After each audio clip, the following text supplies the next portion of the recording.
Bonjour à tous. Merci beaucoup d'être là ce matin avec nous pour traiter du sujet de l'objection. On est très très heureux de vous avoir avec nous, très heureux que vous ayez pu vous rendre disponible également. On va passer entre 30 et 40 minutes ensemble à peu près. Je vous invite tous d'abord à me dire si évidemment le son est bon. N'hésitez pas à me pinguer dans vos messages pour me dire qu'il y a un problème à l'oreillette. Je vais vous présenter le sommaire rapidement. Je vais laisser nos co-animateurs se présenter. Ils t'entendent un peu de loin. Peut-être que tu te rapproches du micro. Vous nous entendez bien, nous? Faut qu'on parle assez fort, non? Mettez des pouces en l'air si vous nous entendez bien. Je préfère les pouces. Ouais, les pouces. Ouais, non, pas les mains levées. Non. Chloé, Sacha, ça commence mal. On a dit des pouces en l'air. Voilà, il y a des pouces. Trop cool. Bah, ça va, vous nous entendez bien. Trop bien. Super. Donc j'ai avec moi Julien qui va co-animer ce webinaire avec nous et j'ai également Camille Six qui nous fait l'amitié de présenter et co-animer ce webinaire. Camille, merci beaucoup. On va directement entrer dans le vif du sujet. Camille, est-ce que tu peux te présenter? Avec plaisir. Merci pour l'invitation, Julien. Merci d'être venu. Donc je suis Camille, General Manager chez StaffMe. StaffMe, c'est une app de job étudiant. En fait, on aide les jeunes, les étudiants à trouver des petits jobs bien payés à côté de chez eux, qui correspondent à leurs besoins, à leurs envies et à ce qu'ils savent faire.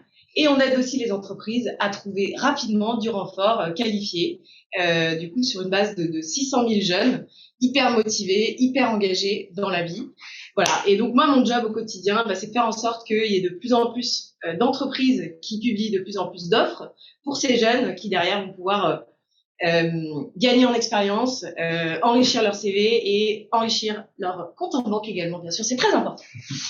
Trop cool, merci beaucoup Camille. Julien, je te laisse te présenter. Ouais, moi je m'appelle Julien. Du coup, ça fait 3 ans que je bosse pour Iconoclast. Aujourd'hui, je m'occupe principalement du B2B, c'est-à-dire que je vais vendre de la formation en vente et en partie sur le traitement de l'objection, mais pas que, sur j'oublie ce que je dois dire sur la prospection téléphonique, la négo, le management, l'argumentaire de vente, bref, plein de choses qui font que aujourd'hui on essaye d'améliorer en gros le cycle de vente dans les boîtes et donc j'interviens depuis maintenant 2 ans et demi avec une méthode un peu particulière qui est basée sur la pratique, sur l'échange et surtout sur le jeu. Parce que quand on est en formation avec nous, on se marre. Ouais. Et donc, Julien est venu chez StaffMe et je dois dire que c'était un moment assez exceptionnel. Sympa, merci. Ouais, tu pourras revenir. Cool, merci, j'espère bien. Donc, c'était le moment promo, Steve. Maintenant, on passe à l'action. Super, merci beaucoup Julien. Donc je vous l'ai dit, on va traiter de l'objection pendant 30 à 40 minutes, ça va aller assez vite, vous allez le voir. Vous avez la possibilité à n'importe quel moment de lever la main. L'idée c'est de faire de l'interaction, c'est de pas laisser Camille et Julien partir en monologue. Vous allez voir, si vous les laissez partir, on peut ne pas les revoir. Donc sentez-vous à l'aise pour à un moment donné lever la main, prendre le micro, on vous le donnera aisément et posez vos questions si à un moment donné vous voulez parler de vos situations, cas pratiques, etc. Camille, Julien, merci. Je sais que vous avez 2 méthodes différentes pour traiter l'objection. La mienne, c'est la meilleure, par contre. On va commencer par une première question. Camille, d'ailleurs, c'est à toi que je vais la poser. L'objection, à quel moment est-ce que tu as l'habitude de la rencontrer, toi? Alors, l'objection, on la traite dans le cadre d'un entretien de vente et donc ou d'un rendez-vous de vente. Et on va plutôt la trouver au moment où on déroule la présentation du produit et les différents arguments qu'on va pouvoir mettre en avant auprès du client. Très bien. Julien, qu'est-ce que tu en penses? Je suis assez d'accord, forcément. L'objection, j'ai pour habitude de dire, elle arrive effectivement dans l'entretien de vente, rarement au début, et l'objection, elle va arriver si jamais on n'a pas découvert quelque chose dans la phase de découverte. Donc, c'est quelque chose, une question qu'on n'aurait pas posée à la personne, et du coup, à ce moment-là, elle va arriver. Comme on l'a pas détecté plus haut, au moment où on présente en gros notre solution et qu'on n'a pas pris en gros la température en face, le client peut dire ça me convient pas pour X ou Y raison. Voilà. Super, merci. On a bien mis le contexte. On va maintenant rentrer dans le vif. Donc j'introduisais en disant que vous aviez 2 méthodes différentes pour traiter de l'objection. En quoi ces 2 méthodes s'opposent ou est-ce qu'elles se complètent? Est-ce que Camille, tu peux commencer par nous présenter ta méthode à toi? Ouais, bien sûr. Alors la méthode moi que je vous propose et que je propose aux sales de l'équipe StaffMe, c'est la méthode CRACK que certains connaissent peut-être, qui se résume en 4 étapes. La première, c'est creuser l'objection, puis la réceptionner, puis argumenter en fonction de ce qu'on a compris, et enfin contrôler qu'on a bien verrouillé le sujet et que le client est rassuré. Et donc, pour revenir dans le détail, je sais pas si c'est le moment, j'y vais. Creuser. Pourquoi creuser? Alors, en fait, on n'attaque jamais le traitement d'une objection à chaud comme ça dans le vif. Pourquoi on creuse? La première chose, c'est que ça évite de faire des hors-sujets.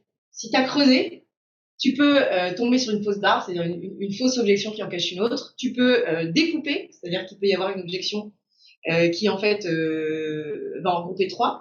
Et tu peux également arriver un peu plus précisément au sujet qui est le problème de ton client et donc forcément avoir des arguments qui sont derrière plus pertinents. Creuser, donc c'est la première chose, c'est hyper important pour être sûr de ne pas faire de hors-sujet. La deuxième chose, c'est réceptionner. C'est un truc qu'on oublie vachement, mais réceptionner, c'est le moment où tu peux changer le game, c'est-à-dire gagner la confiance du client en lui montrant que tu as entendu son objection, que tu vas y répondre, tu le rassures, tu lui dis c'est bon, j'ai compris ton problème, on va tout de suite en parler. Et il y a beaucoup de gens qui rentrent dans l'objection, enfin qui traitent l'objection en disant oui, mais. Et le problème du mais, c'est que tout de suite tu es en opposition. Et moi je vous propose d'essayer un oui et je vous explique pourquoi c'est intéressant votre objection.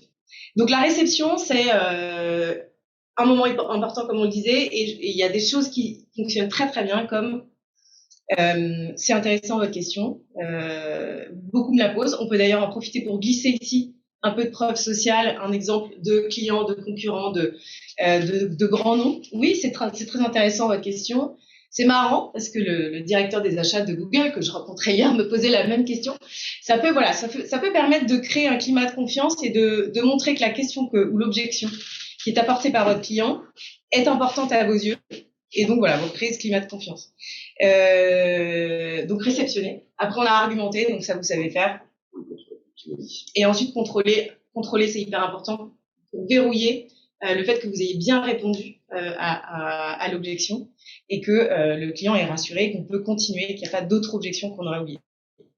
Trop cool. Merci Camille. Alors Julien, tu me disais toi en backstage qu'il y avait une autre méthode. Ouais. Est-ce que cette méthode, elle vient en contradiction de ce que vient dire Camille ou est-ce qu'elle se complète? Pas du tout. Forcément, elle n'est qu'en contradiction puisque je suis forcément là pour contredire ma copine.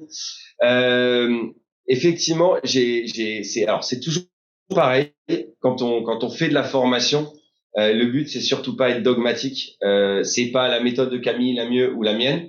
Le but c'est d'essayer de comprendre et ensuite vous prenez ce que vous kiffez et derrière ensuite on fera le tri et vous prendrez votre propre méthode. Donc la méthode qu'on utilise et celle que je transmets quand je vais dans les boîtes, c'est la méthode ARIVE, donc ARIVE. La première des choses qu'on va faire quand on a une objection, c'est de l'accepter. Donc en fait, c'est OK de pas être d'accord, donc c'est OK de pas être OK. À ce moment-là, on se met donc côte à côte. C'est-à-dire que quand le client dit non, ou en gros je ne suis pas d'accord avec la proposition de valeur que tu me donnes, bah à ce moment-là, je l'accepte. C'est OK pour moi que tu sois pas d'accord. Donc je te présente quelque chose et au lieu d'aller en confrontation directement et de rentrer en contre-argumentation, bah, on dit au client tout simplement qu'on est d'accord. C'est un peu mon réceptionné. C'est un peu la même chose. Oui, mais du coup, moi je le fais d'abord. Mais c'est une question d'ordre. Après, c'est toi qui vois. Et puis après, moi je t'ai pas coupé quand t'as fait ta presse. Après, deuxièmement, le R, c'est pour reformuler. C'est pour s'assurer aujourd'hui que le client, tout simplement, on est sur la même longueur d'onde. La plupart du temps, quand on oublie de reformuler, on fait ce qu'on appelle l'assumption. Donc dans sa tête, c'est qu'à un moment donné, on va se dire bon, le client m'a dit ça, ça veut dire tout simplement que. Le but, c'est de lui faire dire et ensuite de reformuler pour s'assurer qu'on a compris exactement la même chose. Pour le I, ensuite, on va prendre isolé. Je m'assure que au-delà de cette objection, est-ce qu'il y a autre chose qui le dérange pour avancer ensemble? Et ensuite, on va donc valider que si jamais on trouve en gros le point de blocage et qu'on essaye d'avancer dans son sens, potentiellement, on pourrait avancer ensemble. Et c'est là en fait que pour moi le jeu change. C'est qu'à un moment donné, le client disait non avec son objection et on essaie de le tourner dans un oui. Donc, le fameux V pour valider. Et ensuite, on va faire un E. Et le E, pour nous, c'est explorer. Explorer, ça veut dire tout simplement repartir en découverte. Je vous ai dit tout à l'heure que pour moi, on arrive dans une objection à partir du moment où on n'a pas suffisamment découvert les pain points du client.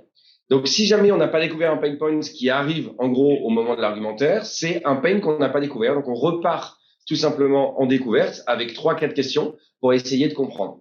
Et donc, si jamais on doit le reformuler, donc si le client arrive pour vous dire, admettons, c'est trop cher, on a dit, OK, je comprends. Ce que vous êtes en train de me dire, c'est que c'est le prix qui vous dérange. Ouais, d'accord. Donc, je viens de reformuler. Mis à part le prix, est-ce qu'il y a autre chose qui vous dérange? Comme ça, je me permets d'isoler. Et si jamais j'arrive à avancer, en gros, à faire un pas vers vous, qui pourrait potentiellement vous aider à avancer sur le sujet, est-ce qu'on pourrait travailler ensemble? Donc, le client dit, bah, je vous dis pas non, mais je vous dis pas oui tout de suite. Donc, je viens de changer l'objection. D'accord? Quand vous dites que c'est un problème de prix, à quel moment dans ma proposition vous avez trouvé ça cher? À quel moment dans ma proposition vous êtes dit, je peux pas me l'acheter? Donc, c'est là où on va repartir en découverte tout simplement pour laisser le client reformuler son pain et ensuite, derrière, pouvoir re-rentrer en vente à nouveau. Super. Merci beaucoup, Julien, pour ça. Je rappelle que à tout moment, vous pouvez intervenir, hein, les participants, pour lever la main et peut-être raconter ou est-ce que Julien ou Camille reformulent à un moment donné leur méthode. Est-ce que vous pouvez nous raconter une objection qui vous a fait mal durant vos expériences de sales et sur laquelle vous avez à un moment donné rencontré des difficultés? Peut-être que ça va parler à nos participants. Tu veux commencer? Vas-y, j'en prie.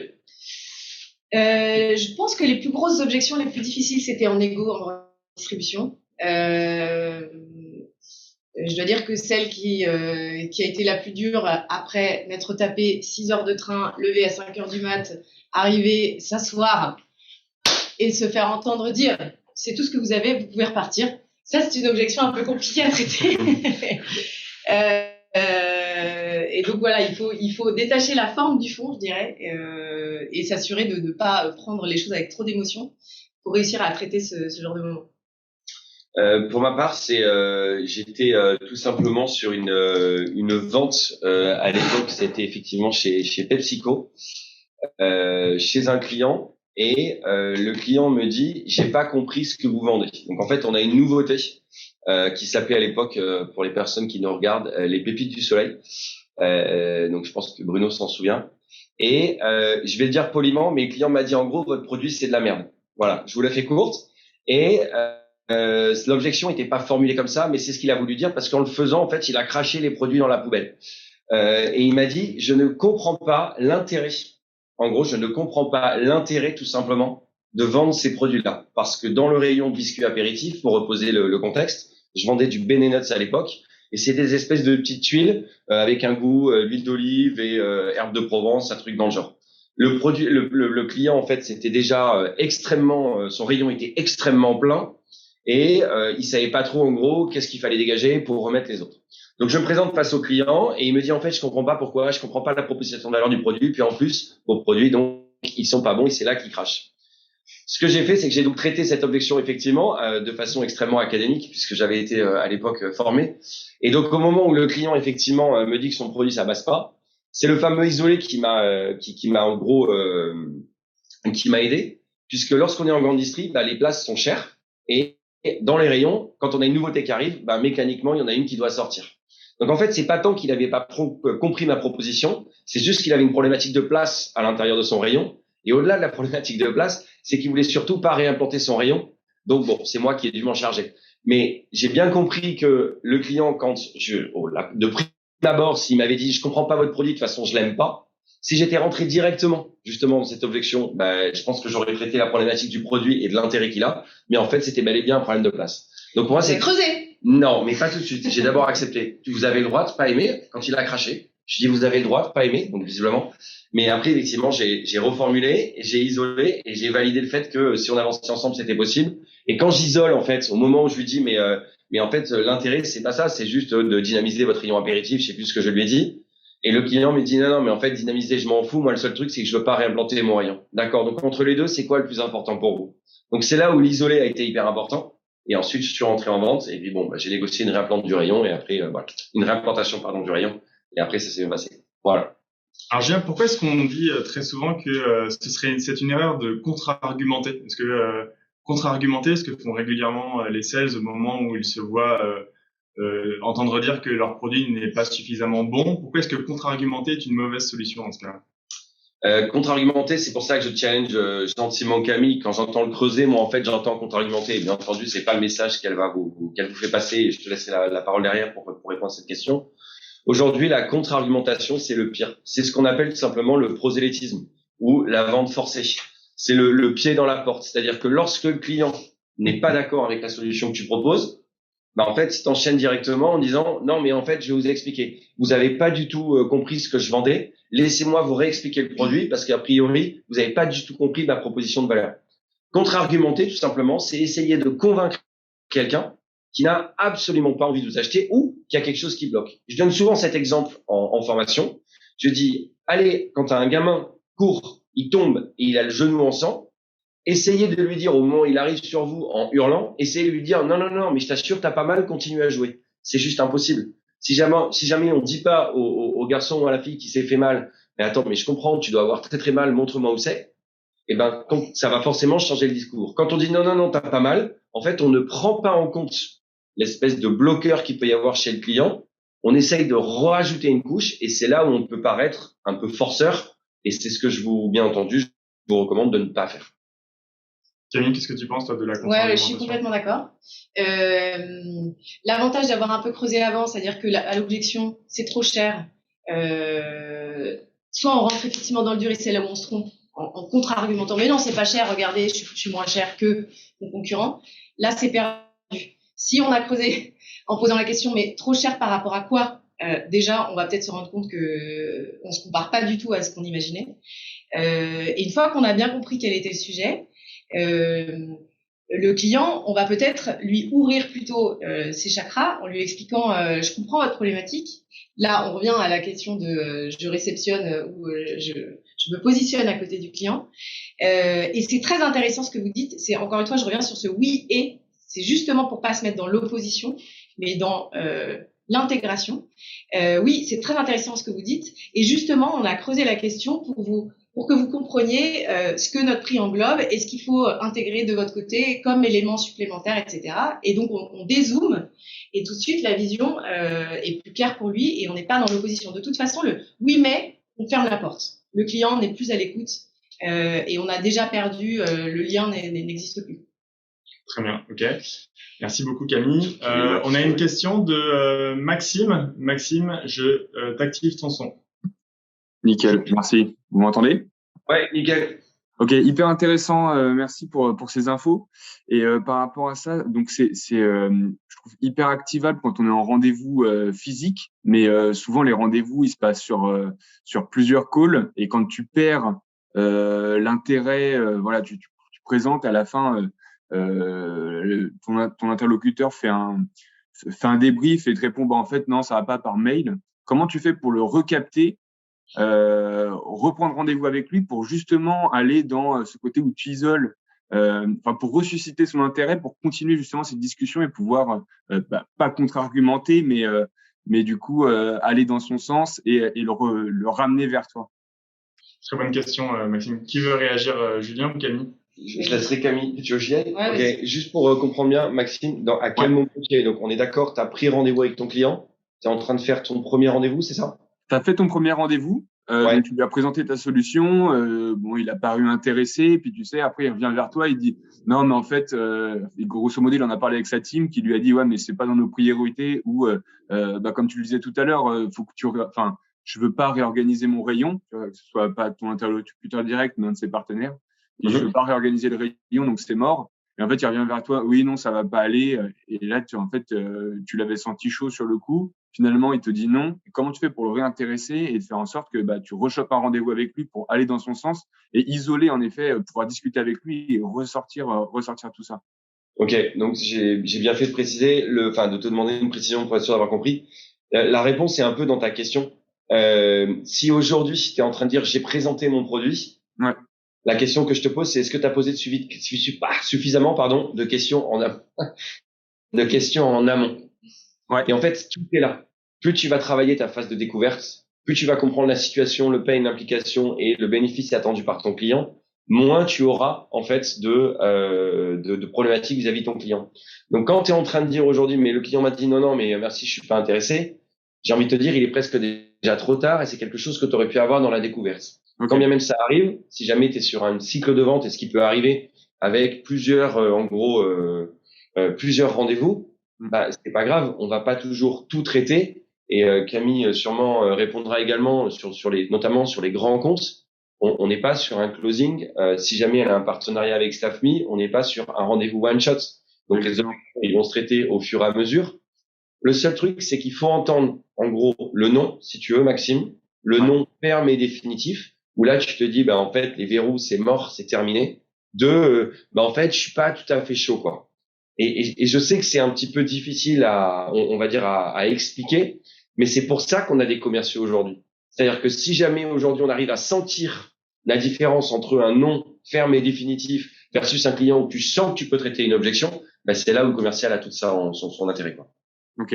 Et t'as pas une petite méthode justement à ce moment-là où, en effet, c'est un cycle long et le mec t'aurait justement quand tu es dans ce cas où il te dit non, mais tu sens qu'il est quand même encore ouvert, il y a peut-être quelque chose encore à les tirer pour le réembarquer, lui proposer un rendez-vous, lui proposer quelque chose, le réintéresser, lui. Bah si, c'est poser des questions. Enfin franchement, c'est aussi simple que ça. C'est que quand ça arrive, tu vois, ça m'est arrivé il y a pas très très longtemps, où il y a une personne, donc une boîte qui fait des bouteilles, et elle me dit bah voilà, mais je sais pas trop parce que par rapport aux autres, on était sur la fin du rendez-vous, j'étais avec le founder et tout, et je lui dis écoute, franchement, je te sens pas embarqué là. Qu'est-ce qui t'a manqué dans la presse et à quel moment tu t'es dit non en fait ça nous convient pas. Okay. Donc tu as deux questions. Et ben elle dit c'est peut-être ça. Ok, ben ce que je te propose, je bosse aujourd'hui tout simplement sur telle et telle chose.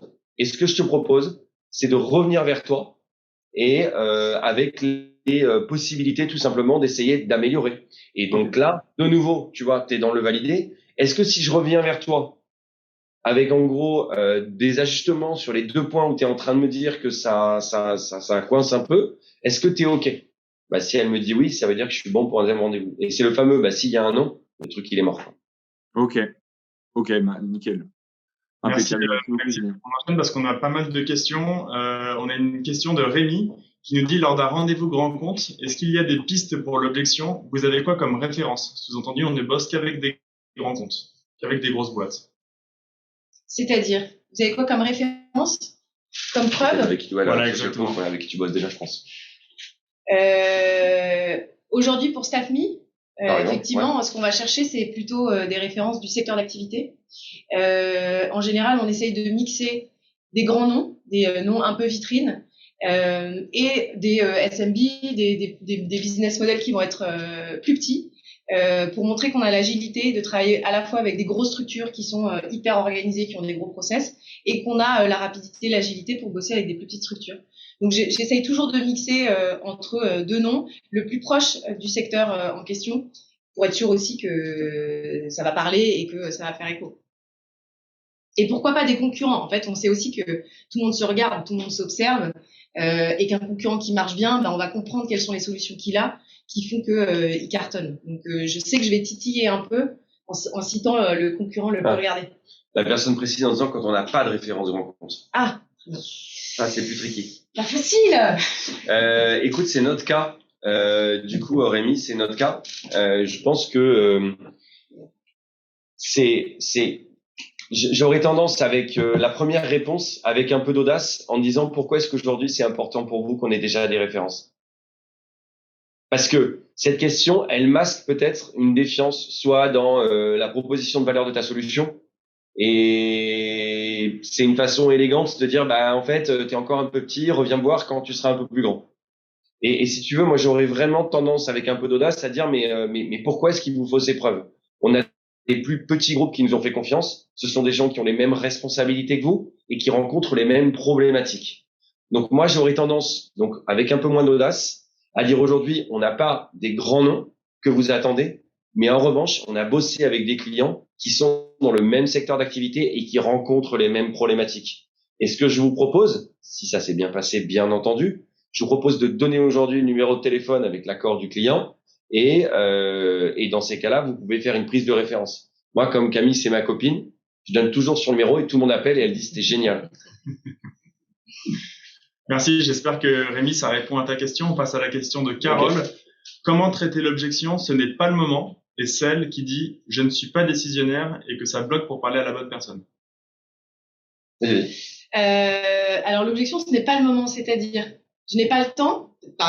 on creuse. Ce n'est pas le moment. Est-ce que c'est pas le moment dans la journée? Est-ce que vous n'avez pas le temps aujourd'hui? À quel moment on peut se reparler? C'est quand votre bon moment? Ou la question je n'ai pas le temps, j'ai un agenda débordé. Ok, bah justement, je suis là pour vous faire gagner du temps. Donc profitons-en. Et après, je dirais une des choses qui marche très bien chez Staffmi, c'est de leur dire, vous avez pas, enfin une des objections, j'ai envie de dire qu'on rencontre, pardon. Là, le plus souvent, c'est j'ai pas de besoin, tout va bien, j'ai pas besoin de renfort. Mais c'est super. Encore une fois, je réceptionne, génial, vous avez de la chance, c'est rare en ce moment, parce qu'on entend plutôt parler de pénurie de main-d'œuvre. Et tant mieux pour vous. Mais ce que je vous propose, c'est que on passe un tout petit peu de temps pour que vous compreniez ce qu'on fait, comment on fonctionne, pour que le jour où le jour où vous avez un besoin, eh bien, tout est prêt. Vous n'avez plus qu'à cliquer sur un bouton et vous perdez pas de temps. Et à la fois, quand on s'adresse à des RH ou à des fonctions de décideurs, c'est un peu leur job aussi de connaître les solutions qui existent sur le marché pour avoir un panel global et pour prendre les meilleures décisions, voilà, choisir les options les plus pertinentes pour eux. Donc, on leur rappelle aussi que c'est un peu leur job de savoir ce qui se fait sur le marché et qui sont les principaux intervenants qui fonctionnent. Merci Camille. Carole, n'hésite pas à nous dire si tu veux qu'on creuse ta question. On passe sur la question de Mehdi, qui est une question toujours sur la partie grand compte. Je vais la retrouver, elle est là. Question donc sur la partie grand compte, objection concurrence, quand on te fait savoir qu'il existe tel ou tel concurrent X ou Y et que ces mêmes concurrents te proposent la même chose. Alors, je vais vous parler d'une expérience. Je vais repartir chez PepsiCo parce que c'est le plus simple. Donc, chez Pepsi, on vend du Pepsi. Et vous imaginez qu'en face, il y a un grand géant tout rouge qui s'appelle Coca-Cola. L'idée, bien entendu, c'est, pour ma part, je vous recommande de jamais dévaloriser la concurrence. C'est-à-dire que dévaloriser la concurrence, ça veut dire que si potentiellement vous êtes chez un autre client, il y a moyen que vous utilisiez un client pour taper sur un autre. Donc moi, pour rester droit dans mes bottes, je dévalorise jamais la concurrence. Première chose. Et deuxièmement, je dis, écoutez, excellente nouvelle. Est-ce que je peux savoir à quel moment vous avez eu cette personne en tête? Pourquoi est-ce qu'aujourd'hui vous n'avez pas parlé tout simplement de tel concurrent? Et c'est à vous de montrer, non pas ce que vous apportez de plus, mais ce que vous apportez de différenciant et de complémentaire. Donc en gros, traiter l'objection concurrence, c'est différenciant, complémentaire. Surtout, ce que je vous recommande, n'allez pas contre. Quand vous vous appelez Pepsi et que vous êtes face à Coke, autant vous dire que les volumes, c'est x10. Donc si jamais vous rentrez, non mais nous on fait ci, non mais nous on est moins cher, ouais mais on fera toujours moins de chiffres qu'eux. Donc l'idée, si vous voulez, c'est vraiment pas, une fois de plus, comme l'a dit Camille, ne pas contre-argumenter, essayer de comprendre pourquoi on est comparé à telle personne et sur chacun des points, montrer tout simplement la complémentarité ou la différenciation. Et je rajouterais même faire dire aux clients les forces de la solution concurrente qu'il utilise, c'est comprendre quels sont ses enjeux et comprendre quelles sont ses priorités. Donc, quand nous, on rencontre cette situation, on leur demande, mais génial, qu'est-ce qui fonctionne très bien avec notre concurrent? Qu'est-ce que vous aimez chez eux?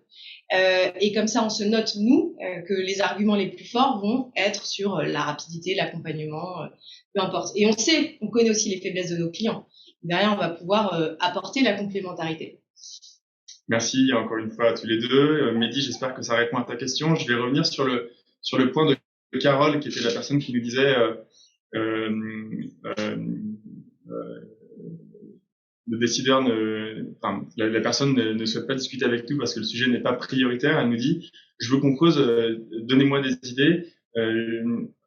Votre interlocuteur vous dit, ce n'est pas le moment pour nous. Nous n'avons pas de sujet. Ces sujets-là ne sont pas prioritaires et en plus de ça, nous n'avons pas le budget. Bon, là, du coup, il y en a deux. Il y a beaucoup d'objections. Beaucoup. Et en plus, je vous aime pas. Et puis, votre produit, il est tout pourri. Et voilà. Non, donc là, on n'est pas, et on a oublié de le dire avec Camille, le but du webinaire, on n'est pas des magiciens. C'est-à-dire qu'à aucun moment, je pense que ni Camille ni moi, on a été capable de traiter toutes les objections. Et les personnes qui vous disent, on peut tout traiter, non, c'est mort. Je pense aujourd'hui que le traitement de l'objection, c'est justement essayer de faire comprendre aux clients que vous êtes OK qu'ils ne soient pas d'accord et qu'on essaye de trouver un terrain d'entente. Si en face, vous avez quelqu'un qui vous envoie la liste complète de toutes les objections, ça veut dire qu'il n'y a pas de business. Donc en fait, c'est pour ça qu'on vous dit qu'on n'est pas magicien. En revanche, quand on va parler tout simplement de l'objection dont nous parle Carole, pas le bon moment, tout simplement, moi j'aurais tendance à dire, si on est sur un cycle de vente long, je vais prendre l'exemple d'Iconoclast. pour la partie formation sales, il n'y a jamais de bon ou de mauvais moment pour former du sales.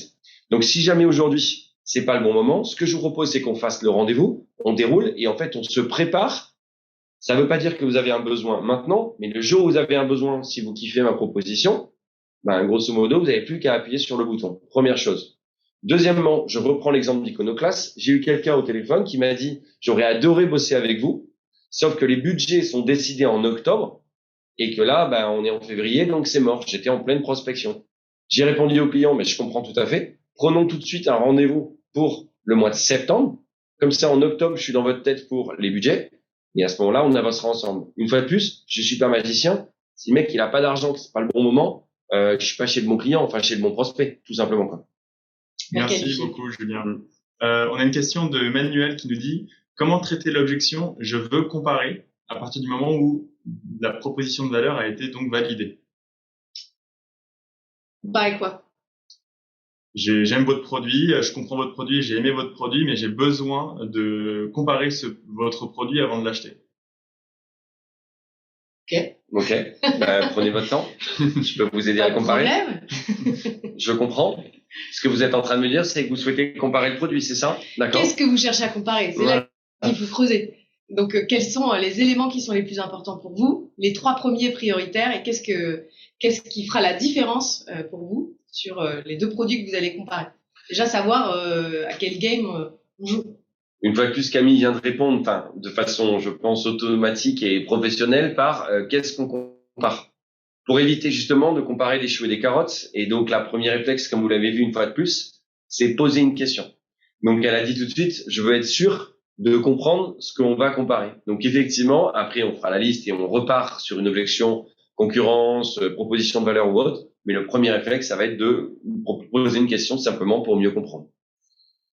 Merci. On a une question de Yannick qui nous dit « Comment traiter une objection ? Ça nous demande du temps et de l'entraînement. » Oui.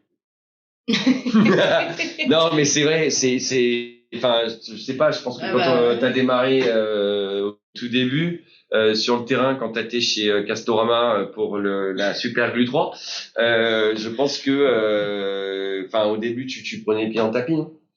Non, jamais. Jamais, ok. Bah moi oui, du coup, j'étais moins bon que Camille. Et avec l'entraînement et les négos et l'XP, oui, le seul truc que je recommande, c'est la méthode de Camille ou la mienne, peu importe. Prenez-en une, mais travaillez-les, parce que les sales, c'est quelque chose d'assez scientifique. Et Camille est capable de traiter une objection naturellement, parce qu'en gros, elle a une ossature, une armature qu'elle a en tête, qu'elle a utilisée, réutilisée, qui est assez simple, le CRAC. Et donc, en fait, une fois que vous maîtrisez ça, ce qui va faire la différence une fois de plus, c'est le jeu de jambes, l'attitude du sales, l'empathie que vous avez pour votre client, le niveau d'écoute. Donc, je pense que oui, effectivement, ça prend du temps. Faut pas non plus que ça prenne trop de temps, sinon ça veut dire que le client veut pas acheter. Et on a une question de Aude, qui est une question qu'on n'a pas encore traitée, qui est « Est-ce que vous avez un petit conseil pour garder la pêche lorsque tu te prends objection sur objection auprès de beaucoup de clients ?» C'est une bonne question. Camille propose de boire un petit punch. Voilà, exactement. Avec modération. Allons boire une petite bière. Le smile, je pense qu'il faut essayer de dézoomer, en fait. Quand on prend objection pour objection, à un moment, faut détendre, faut qu'il vide un peu son sac et puis qu'après, on revienne en arrière sur, OK, pourquoi on est là, pourquoi on se parle? Est-ce que vous avez un intérêt quelque part à discuter avec moi? J'avais comprendre que oui. Si c'est plus le cas, on se le dit tout de suite, c'est pas grave. Faut vraiment éviter les situations en pression où on est mal à l'aise, où le client est en contradiction. C'est pas, on n'est pas en train de jouer sa vie. Et surtout, il faut pas que le client ait l'impression que vous êtes là pour lui vendre un truc. En fait, les meilleurs vendeurs sont ceux qui n'ont pas l'air d'être des vendeurs. Donc, on est des business partners. Moi, je vous apporte une solution. Si c'est pas le bon moment, on se reparle plus tard, c'est pas grave, mais il faut détendre la situation. C'est catastrophique, les trucs qui montent en tension. C'est pas possible. Non, je suis hyper d'accord avec ce que vient de dire Camille. Et après, il y a un fait aussi. On a parlé de forceurs tout à l'heure sur les personnes qui font un peu de prosélytisme, qui font de la contre-argumentation. Aude, si jamais tu t'en prends 6 ou 8 dans la tronche, Je pense que soit le lead est mal qualifié, soit le client est vraiment très très mal luné. Et là, je le dis à tous ceux qui veulent bien l'entendre, lâchez la ferme. Si on arrivait à vendre à toutes les personnes à qui on rentre en entretien de vente, je pense que Camille et moi, on serait soit en train de faire du kite à Bali ou jouer au golf pour ma part, mais on serait pas commerciaux. Donc, c'est vraiment important de sentir justement ce point-là. Si jamais il y en a 6, 8, 10 qui arrivent, bon, là, il faut se poser la question de savoir si le client veut, enfin le prospect, du coup, veut vraiment vous acheter. Merci encore une fois, Julien et Camille. On s'était dit qu'on resterait ensemble 40 minutes. Ça fera 40 minutes dans 2 minutes. Du coup, est-ce qu'il y a encore des questions? Auquel cas, on sera très heureux de vous souhaiter évidemment une bonne fin de semaine. Si on a une dernière question de Mehdi, comment traiter l'objection, vous, des inconnus sur le marché? Vous êtes des inconnus, je pense. Vous êtes des inconnus sur le marché, exactement. Bah, c'est plutôt pour toi, non? Le taxe en règle. Alors, Camille était une bonne amie et du coup, je viens de la perdre à l'instant avec cette vanne. Du coup, effectivement, c'est quand même plus pour moi parce que StaffMe, ils sont un peu plus connus que nous. Je pense qu'un client qui a besoin d'une référence sur le marché, il vient pas avec nous. C'est-à-dire qu'aujourd'hui, j'ai peu de clients qui m'ont envoyé cette objection. Quand bien même, je peux en avoir une qui s'approche. Mehdi, on en a parlé tout à l'heure. Je donne forcément des références. On commence à en avoir petit à petit. Il faut bien commencer à un moment. Et surtout, je donne les références de mon dernier client, de mon ancien client, mais systématiquement, en fait, j'essaye de rassurer mon client. Si après il a vraiment envie de bosser avec des gens plus connus, bah là, je peux rien faire parce que je suis pas connu. Donc ça va rien changer. Merci Julien. Merci à tous d'avoir participé à ce webinaire. C'est un webinaire dont on proposera le replay et qui vous sera partagé dans un deuxième temps. Merci beaucoup à Camille de nous avoir fait l'amitié d'être là avec nous ce matin. Merci Camille. Et Julien, évidemment, merci beaucoup d'avoir animé ce webinaire comme tu le fais toujours très très bien. Merci à tous. N'oubliez pas, hein, on fait que du commerce. Hein. Tout est simple. Gardez la pêche. Salut, salut. Bye bye. Ciao, ciao.